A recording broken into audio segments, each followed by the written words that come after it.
E aí galerinha, tudo bem com vocês? Hoje nós vamos tentar conseguir a Genji Boku no Hero. Desculpa, eu não sei o nome da personagem que ela é inspirada. Mas enfim, a partida começou, era eu, uma Jess, uma Ames. E gente, vocês não são como aqui, gema, então eu tinha que apelar pro Edgar, porque... Cara, eu perdi literalmente... acho que 6 partidas sem ter jogado PPG, mas não entrar nesse negócio. Agora eu vou ter que pegar pro Edgar. Aí eu acho que pra pegar a gema, o Byron ia me matar, só que a Jess deu um negócio ali, com o choquezinho ali. Deu no boi e foi pro Byron. Aí eu matei o Byron e fui pra cima do Bo. Depois de matar o Bo, eu fui tentar ajudar meus amigos. Só que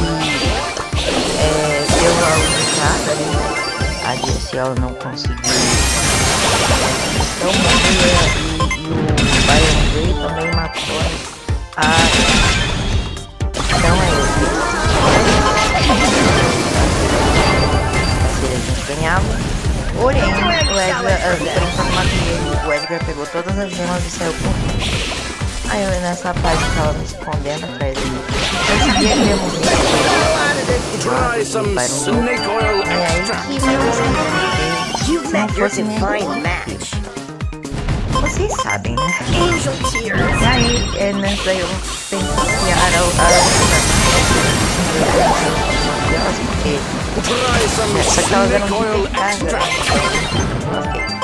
Aí mataram. Aí eu pensei em avançar de novo de carga, mas só consegui pegar outro e morri.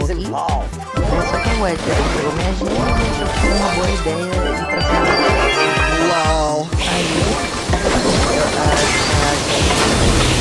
por causa de dessa pegar tudo, né, a gente vai se esconder, que eu tava com então, tipo, aquela forma a gente poderia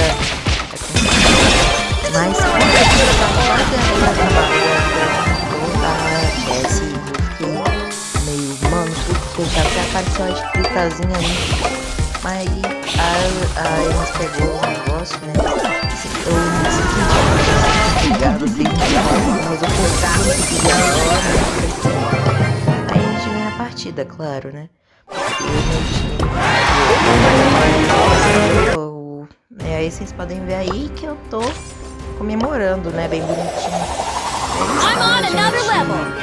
Uraraka. Acho que é assim que fala o nome. Agora eu lembrei aqui.